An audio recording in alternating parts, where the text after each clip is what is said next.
I'm Sherilyn Skolnicki, and this is Brilliant Balance, the show for working women who are ready to shine. Each week, I bring you ideas, inspiration, and insight on balance, business, and getting it all done gracefully. You ready? Let's be brilliant. This is episode 178 of the Brilliant Balance podcast. The 5 R's of inbox management is what we're talking about today. I might have called this How to Get Out of Email Jail Once and for All. Because listen, if you are anything like me and most of the women in the Brilliant Balance community, you get a lot more email than you actually want.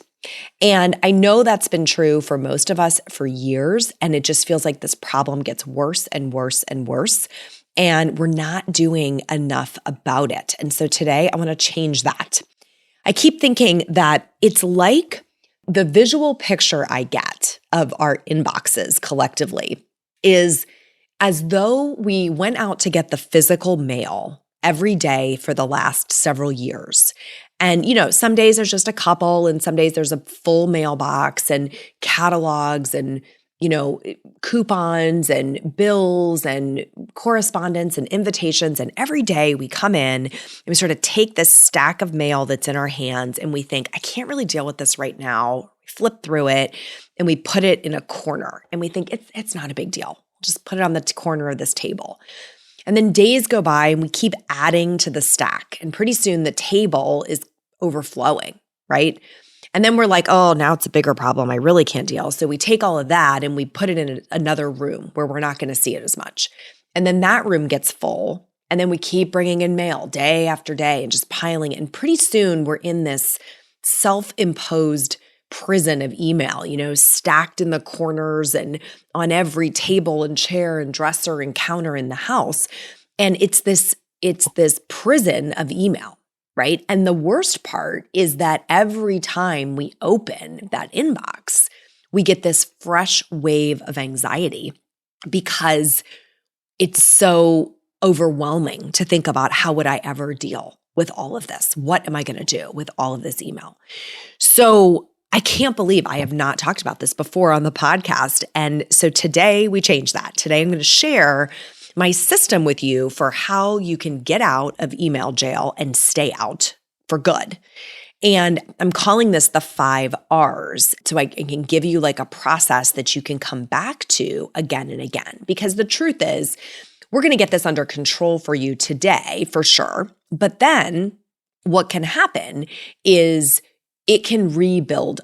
It can build up again, right? You can get everything under control and sort of not fully mobilize your process. And then this can get a little out of hand again. And I want you to have a process that you can come back to as often as you need to feel like your email is under control. Okay. You ready? So you might want to roll up your sleeves, right? Take some notes on this one. If you're in your car, please do not take notes. I'll recap at the end of the episode these 5 R's for you. So if you've listened along, it'll give you a shortcut that you can go back and follow. We don't want anybody writing while they're in the car. Okay, so the first R is reduce. Now, before you panic, I am not going to tell you to go delete everything because I think that's why we're in this problem in the first place, in this predicament, is we're so terrified of deleting email. So we're going to talk about that a little bit later. But your first strategy is to reduce. Let's imagine that you open your inbox and don't panic, right? You open it up and there's, let's make it up, 8,000 emails in your inbox. I have seen inboxes that are in the hundreds of thousands of emails, no joke. And I've seen email inboxes that are at 0. There are precious few of us trying to maintain inbox 0. I am not. I definitely used to, like when I was first in my working career, I loved that feeling of being at inbox 0. I maintain a small inbox that's really like working files. And we'll talk about that as we go through this episode. But I don't think your goal has to be 0, but we definitely want to use kind of a blunt instrument to get a big chunk out of that inbox size. So let's say you open it and there's 8,000 emails. Here's what you're going to do. You're going to sort your inbox by date. And then you're going to go back to everything that is 1 month or older. So scroll back until you find a month ago. And you're going to take everything below that line, so everything that's a month or older, and you're going to move it to a folder called, you ready for it? Old emails. I know, super sexy title here. But you're going to move all of that email to a folder called old emails.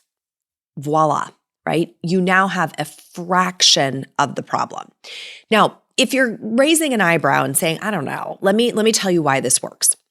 Anything older than a month has truly either already handled itself, like whatever was going on with that email has already resolved itself, right? Or the sender has resent it within the last month. Like it's important, you didn't reply, they're coming back to you with a reminder, or they will, okay? Or it's just not that important.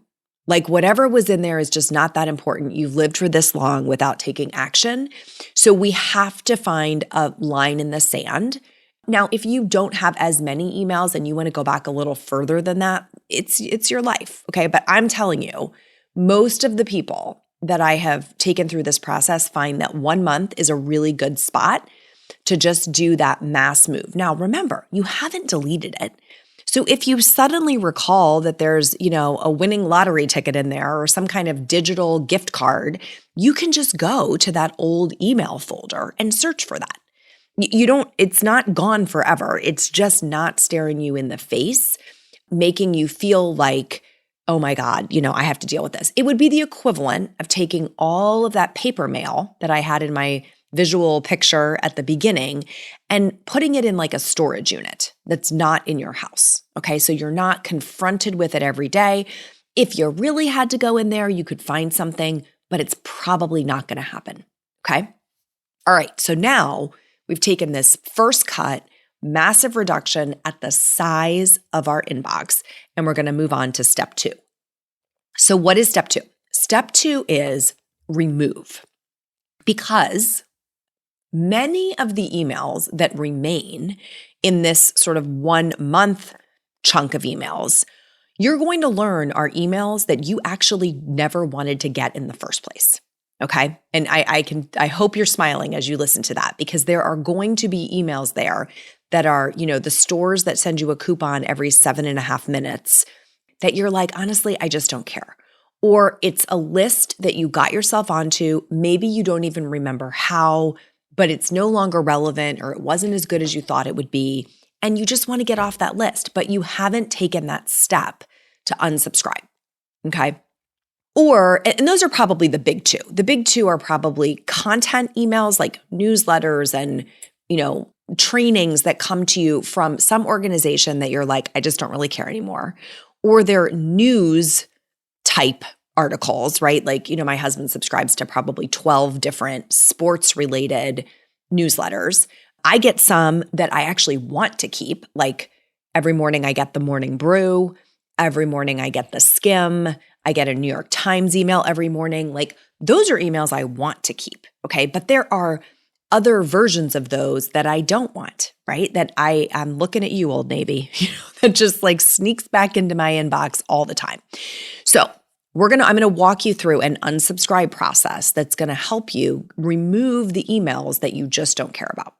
So for this piece, you want to sort your remaining inbox by sender.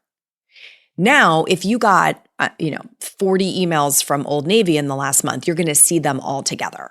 Okay. If you got 10 emails from a particular marketer and you're like, I don't really know, you're going to see them all together. Okay. So you're going to go through that list, and there's a couple of ways to do this. You can either go to the first listing from each sender and go through their unsubscribe process, which is typically as simple as scrolling to the bottom and clicking a link that says unsubscribe, and it will confirm you've been unsubscribed. Sometimes it's a 2-step process where you have to click unsubscribe and then re-enter your email address, and then you're unsubscribed. Okay. You can do that by pouring a cup of coffee and sitting down and working your way through that list of senders. As you unsubscribe, you then want to delete the full stack of emails from that sender. Okay. So, let's say it's a children's store. You no longer shop there because your children are now older, and you're going to go through and find everything from that store, delete or unsubscribe from the first one, delete the rest of them. Okay. And that way, after you've gone through that step alphabetically, your inbox is once again smaller. So let's say it went from 8,000 to 800, and I'm making up these numbers, right? They're probably radically bigger than that. But let's say it went from 8,000 to 800. After you go through this step of unsubscribing from things you no longer want to receive, it could be half or less of that. You're going to see a massive reduction from this step. Now, if you feel like unsubscribing is arduous, right, and you don't want to do this, you could use a service. There are services. A really popular one is unroll.me. And you go there and give them your email address, and they will give you essentially, it's like a report. You go to, you click through, it gives you a listing of here's all the things you're subscribed to. And then you can just go through that and click and tell it you want to unsubscribe, and that service will do it for you, okay? The trade-off is you're giving them access to your data, and that's their business model, right, is selling that data. So you want to be just cognizant of that. It's very efficient. That's the trade-off, okay? Hey there, have you heard the news? I am going on tour in 2021, virtually, of course. I am so fired up to talk to a ton of you in 2021, and I would love to add your event to our tour schedule. The topic is something near and dear to my heart. It's work-life balance redefined. So if you're hosting an event, a meeting, a conference, a symposium where this topic would be a hit, let's talk.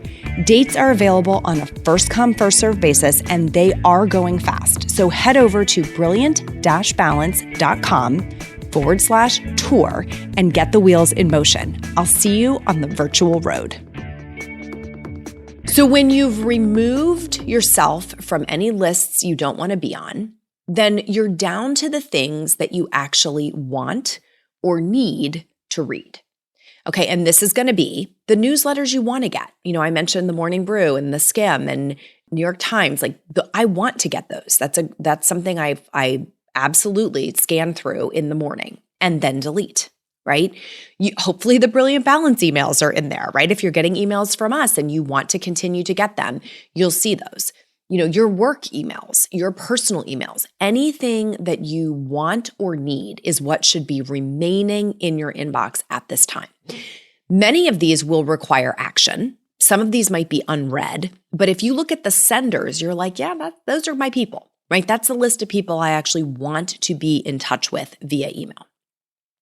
So that gives us the chance to move on to step 3. Step 3 is, what are you going to do now with these people, this collection of email that you actually want or need to deal with? So the third R is read. Okay, once we've reduced and removed, now we're going to read. So when you read your emails, this is the piece of the process that we're in day to day that a lot of us just haven't really given much thought to. And I'm going to give you an idea here that really works. So when you start at the top, go back and sort by date again, right? And you can start with the oldest or you can start with the newest. It's kind of up to you. And you're going to read each email thoroughly enough to know what's going on there. Okay. And what you're really looking for is there an action I need to take? Because those are going to be the most difficult emails. And that's the reason so much email stays in your inbox. So if you read it and you're like, this is just kind of FYI and out, then you can read and delete. You've extracted what you need to know from that. And a good example of this would be one of these daily newsletters. I read the newsletter and then I delete it. It doesn't need to sit in my inbox. I'm getting a new one tomorrow. Okay, read and delete. It could be an email that's just a quick FYI from somebody at work. And there's nothing you need to do. You've already gotten the memo, so to speak, so read and delete. Okay. That strategy alone, used well on an ongoing basis, is going to keep you out of email jail. But people get real worked up about the delete button. Read and delete is it's going to be a default for a lot of the email that you get. Second strategy is read and file.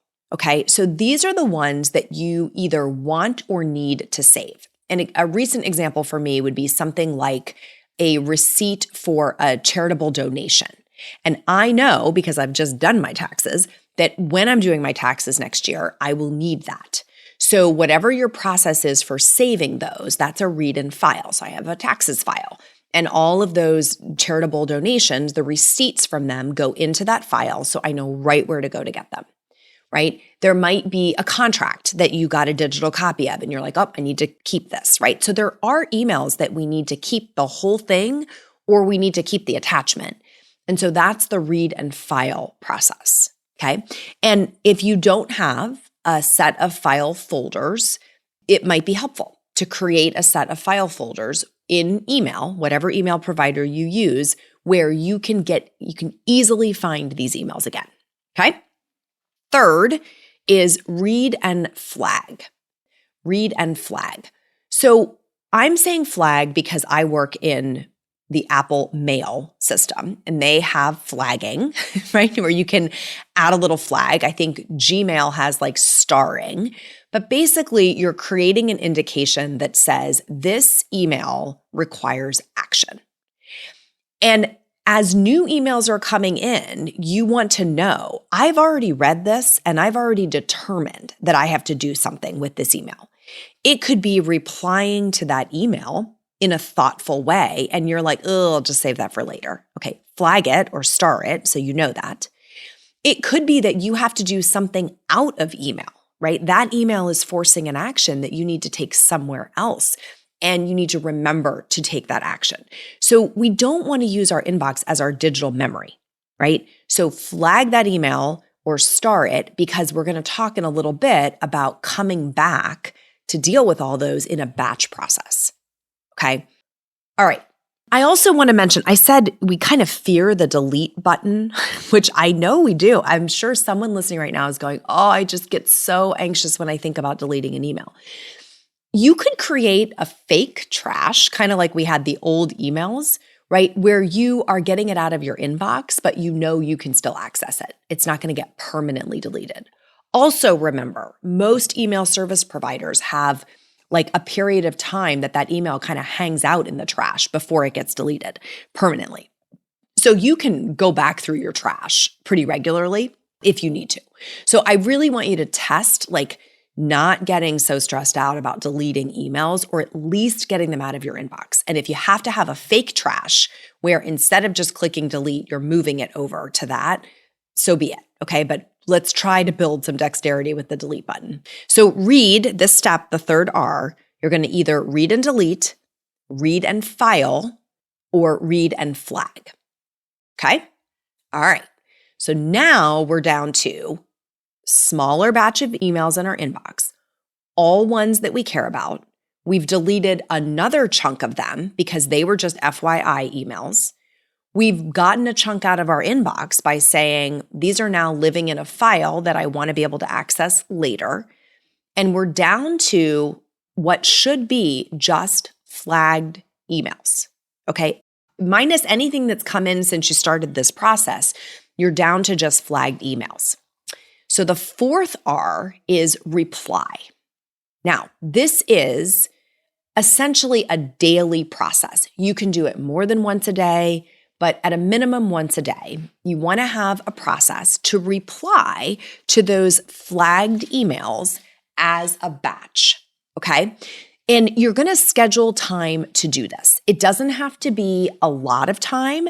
Well, that depends. Depends on how much email you're getting and how thorough your responses need to be. But you want to schedule time to craft thoughtful, complete responses to these emails.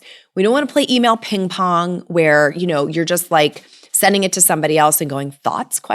Like really want to have, you want to be as complete as possible, as thorough as possible when you respond to this email so it doesn't just come back to you again. And the key is we don't want to let email drive the flow of your day. This is how we get into trouble in the first place, is we're either in our inbox all the time trying to keep it tight, or it's piling up and we're never getting back to these items.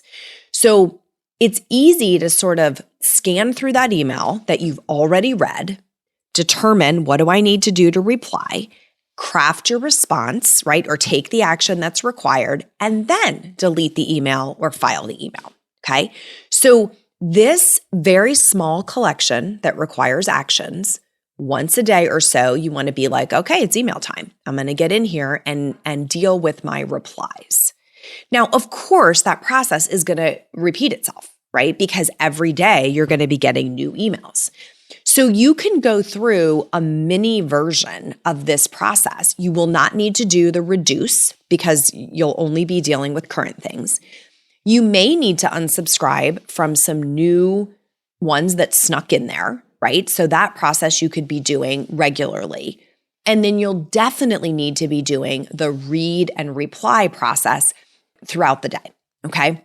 Those same tactics around read and delete, read and file, or read and flag, and then going back to the flags to actually craft thoughtful, complete responses. That is how you stay out of email jail, okay?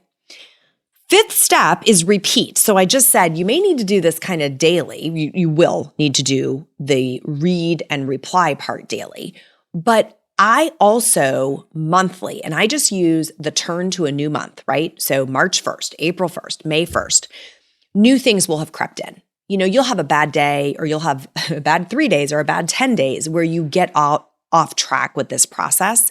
So if you commit to a monthly sweep where you're going to go all the way back to the beginning, find anything older than a month, right? And then go back through those 5 steps: reduce, remove, read, reply, and then repeat, you will never be in email jail again, right? It's incredible how effective this process is when you adopt it.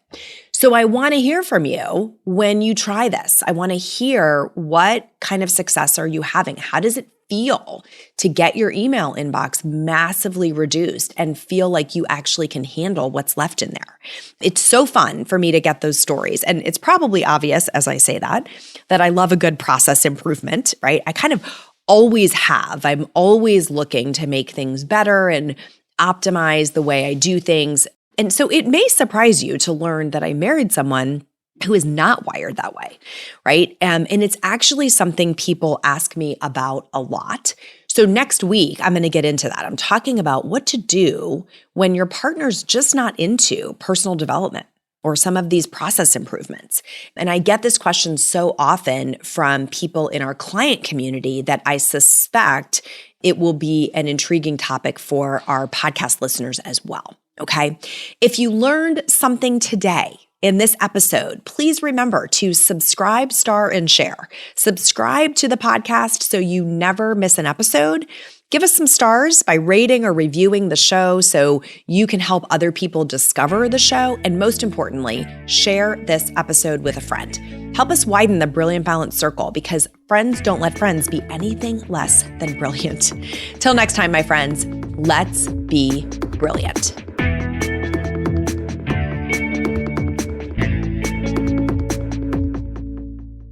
This is thepodcastfactory.com.